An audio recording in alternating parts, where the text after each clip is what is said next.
নমস্কাৰ দৰ্শকসকল আপোনালোক সকলোকে অমূল্যবাণীলৈ স্বাগতম জনাইছো।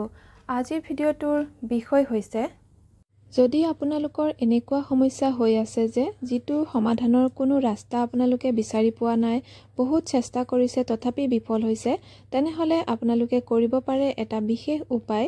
এই উপায়টো কৰিব লাগিব শুক্ৰবাৰৰ পৰা আৰম্ভ কৰি 16 দিন আপুনি এই উপায়টো কিন্তু একেৰাহে কৰিব লাগিব।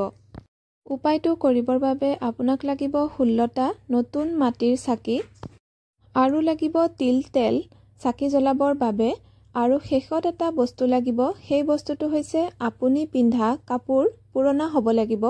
পুৰণা আপুনি পিন্ধা কাপোৰৰ পৰা আপুনি কাটি কাটি বনাব লাগিব 16ডাল শলিতা, যিটো আপুনি চাকিত জ্বলাবলৈ ব্যৱহাৰ কৰিব। এতিয়া শুক্ৰবাৰে ৰাতিৰ পৰা আপুনি উপায়টো কৰিবলৈ আৰম্ভ কৰিব লাগিব। এটা চাকি ল'ব, তাত অলপমান আপুনি তিলৰ তেল ল'ব আৰু আপুনি যে নিজৰ কাপোৰ কাটি শলিতা বনাইছে সেই শলিতাডাল দি দিব। এতিয়া আপুনি এই চাকি গছ জ্বলাব লাগিব। কিন্তু আপুনি ক'ত জ্বলাব? চাকি গছ আপুনি জ্বলাব লাগিব কোনো তিনিআলিৰ মাজত বা চাৰিআলিৰ মাজত বা কোনো মন্দিৰৰ পিছফালে। আপুনি ঘৰৰ পৰা জ্বলাই নিব নালাগে, সেই জেগাত গৈ আপুনি জ্বলালেই হ'ব। তিনিআলিৰ মাজত বা চাৰিআলিৰ মাজত যদি জ্বলাবলৈ অসুবিধা হয়, তেনেহলে কোনো মন্দিৰৰ পিছফালেই আপুনি সদায় জ্বলাব।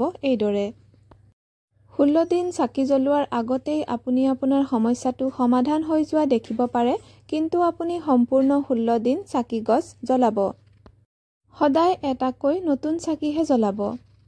দৰ্শকসকল, আজিৰ ভিডিঅ'ৰ ইমানতে সামৰণি মাৰিছো। ধন্যবাদ।